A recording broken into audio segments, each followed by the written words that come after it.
The Sangre de Cristo Mountains, also known in English as the Blood of Christ, is one of my favorite mountain haunts. One you might be familiar with if you watch some of the other videos here at Future Ruins. However, I've only touched upon some of the history and significance of this region that includes over 242 miles from southern Colorado to Santa Fe, New Mexico. Once upon a time, the Comanche and Ute Indian tribes dominated these mountains and the Great Plains to the east. From allied forces to warring factions, the tribes prospered and struggled for survival in this rugged wilderness. I'm interested in seeking communion with that past. My path for that sentiment is the strenuous 12-mile loop known as the Comanche-Venable Trail. Here, I'll explore the mountain valleys of two high alpine passes and traverse a narrow and exposed ledge that is legend in native history and Colorado mountaineering. Eventually, I'll approach the summit of Comanche Peak at 13,277 feet and make a few friends along the way. They have their stories to tell. I'd like to tell you one. Though I don't expect to be dodging arrows or arranging large-scale bison hunts, we can still imagine and reflect on what it must have once been like on this fateful ruin of the future. So join me, from legend to reality, on a challenging and ultimately rewarding passage through time via the invisible ledge known as the Phantom Terrace.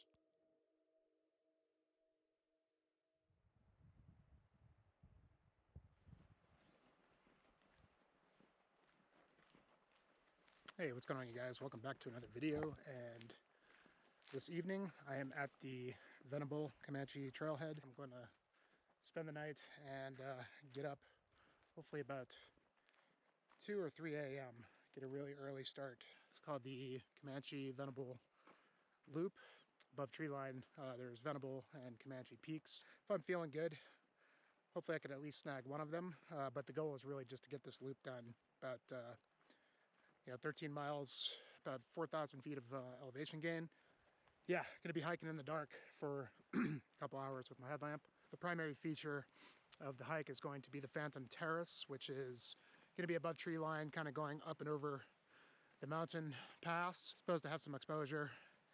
Nothing really too technical or anything, but definitely the type of terrain that you would want to be very dry and looking pretty good for conditions. So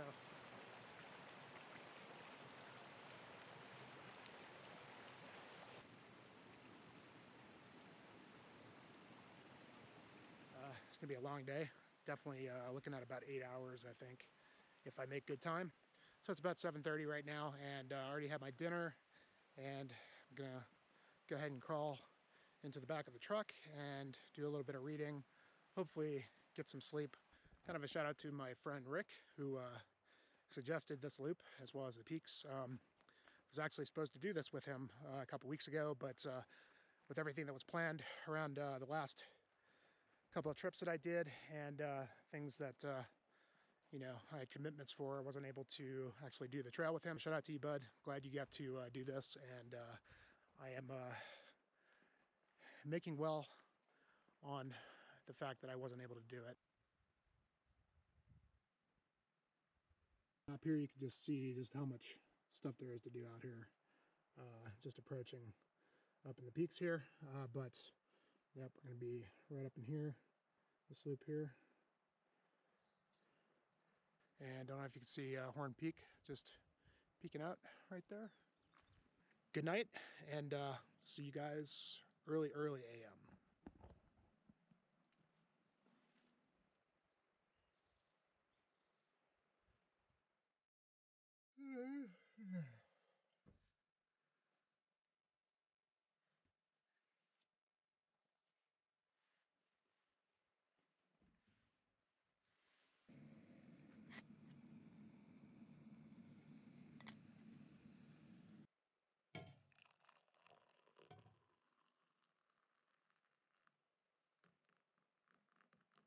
Don't know how well you can see me, but it's about 4 a.m.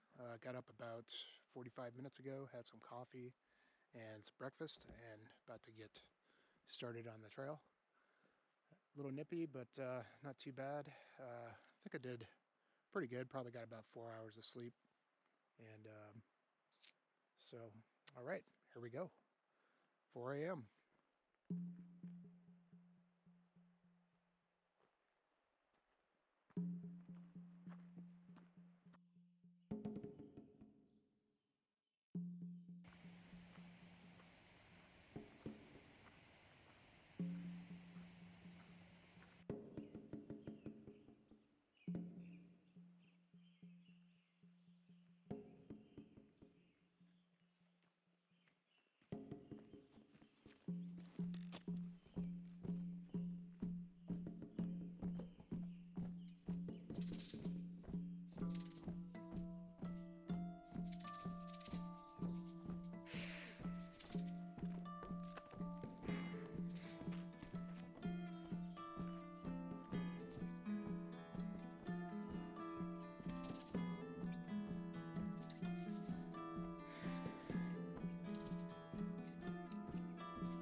proper good morning to you. It's about 6 in the morning, and I've been hiking for about 2 hours now, and about maybe 3.5 miles in, and the sun is finally coming up, and couldn't have picked a better spot to catch it on the way up here. Very beautiful morning, birds are chirping, and yeah, hike has gone really well so far. It's always a little weird hiking in the dark with a headlamp. Kind of does weird things to your vision. So I still feel like I'm kind of waking up. I slept pretty well, even though it was only about 4 hours. But was gonna try and do a 2 a.m. start, but decided to give myself an extra hour, and glad I did. I think definitely got just enough rest to hopefully sustain me for the day today. Anyway, onward and upward.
I had often read about the Phantom Terrace on previous hikes in the region, a ledge connecting the Comanche and Venable trails above, which you could also access the 13,000-foot peaks and the other side of the mountain range.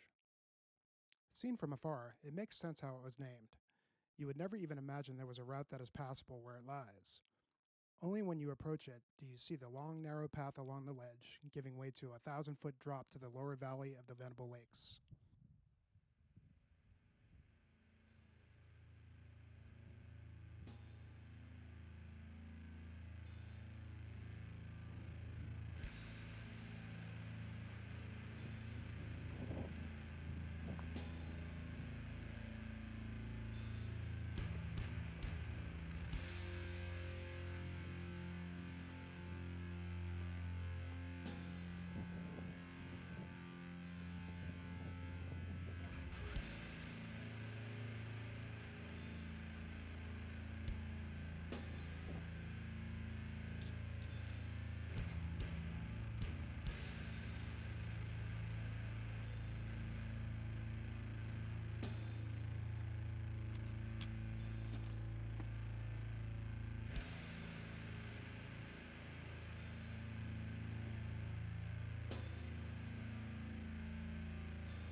Proceeding with caution, the ledge proved a complete joy to experience with the stunning views of the valley below. The terrace itself is steeped in legend of the great native migrations in the late 17th century.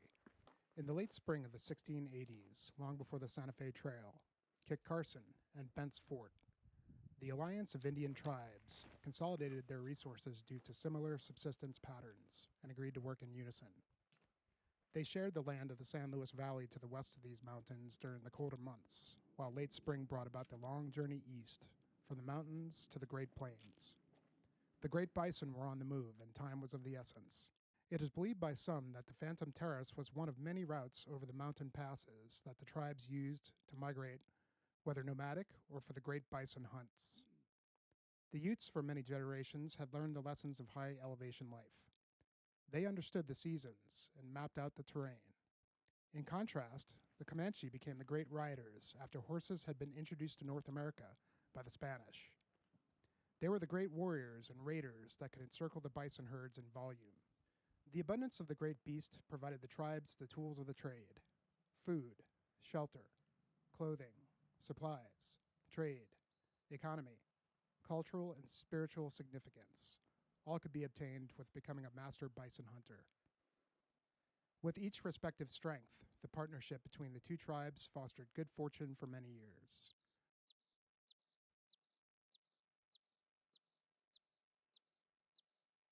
All right, past the Phantom Terrace, and honestly, it really wasn't that bad at all.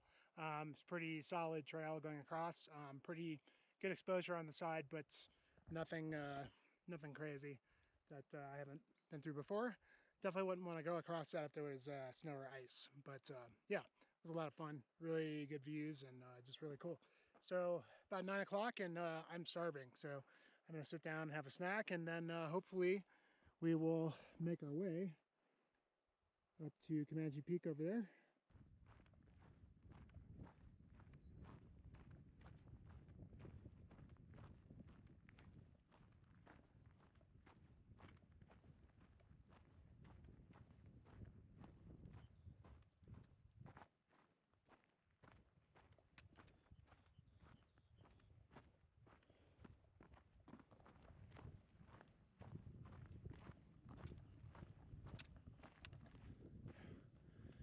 Ooh, I wish I had smell vision.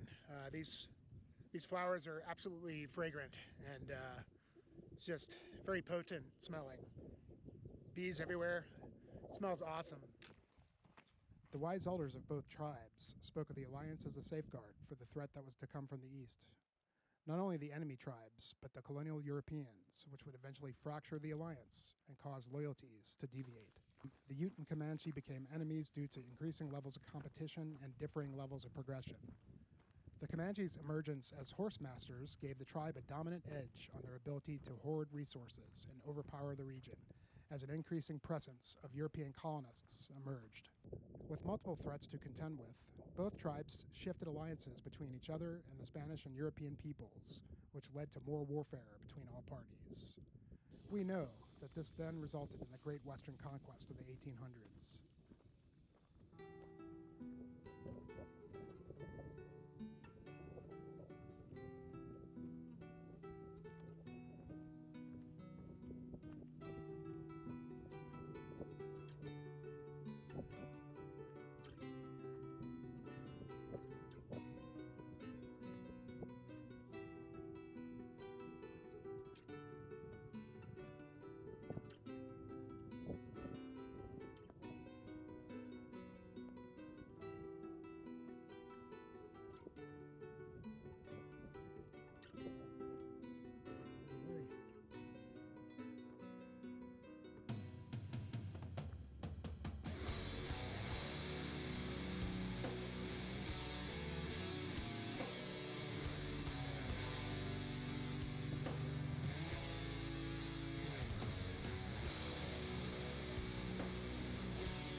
All right, summit of Comanche Peak at 13,245 feet, I think. Yeah, it's about 10:20, so I've been hiking for about 6 hours. Feeling pretty good. Nice little steep uphill to get up here. But wow, man, you know, something about these Sangre's mountains, man, you could just see so far out. And just the amount of peaks that you can see around us. I believe that is Horn Peak. And then we've got some of the Crestones and Kit Carson and Challenger up in that area. So Crestones are kind of like here, Kit Carson, Challenger. I believe this over here is Fluted Peak.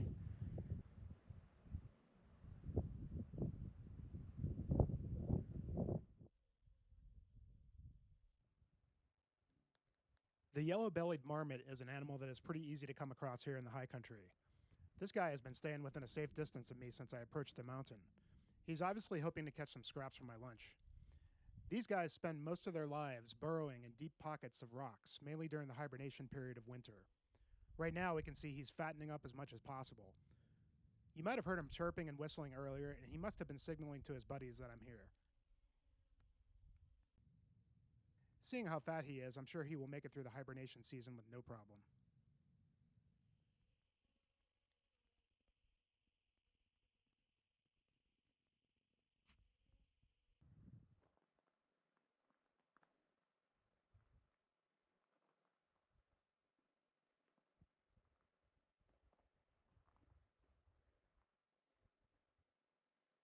All right, well, that's it for me for a little while. I hung out here for about half hour, had my lunch, and yeah, just had it to myself. Just really enjoyed it. Beautiful weather. Yeah, completely alone up here, except for my little marmot buddy back there, who is very photogenic today. So I'm gonna get going. It's about 11 o'clock, and it's probably gonna take me, I'd say, at least 3 hours to get back to my truck. And yeah, feeling pretty good. I could actually, if I had more time, I'd maybe go hit one of these other peaks. But yeah, you know, just kind of taking my time today and enjoying it. So I'm going to start heading back down. Throughout my research of the native tribes that came here before us, I was unable to find any first-hand accounts or stories of specific Comanche or Ute people. The oral traditions of the tribes did not leave us any recorded personal stories. The Comanche moved on over time, and their story onward is the stuff of nightmares. But we do know that the Ute elders believed that this land was given to them by the Creator. They had always been here and always would remain. They taught their young a respect for these mountains and all living things, and the importance of understanding their relationship to the land. Today, we can still walk through their paths here in the mountains. Here, too, we can develop our own understanding of our relationship with the land, a sacred bond passed down from the Ute elders and beckons us to continue to share that sentiment for generations to come.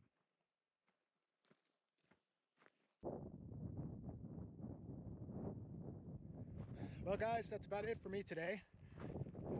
It's about 1 o'clock now, and I think I have about 2 to 3 miles left to do. Hope you enjoyed this tag-along hike with me up in the Sangre Cristo Mountains. And as always, if you enjoyed the video, please like, subscribe, shoot me a comment, let me know what you think.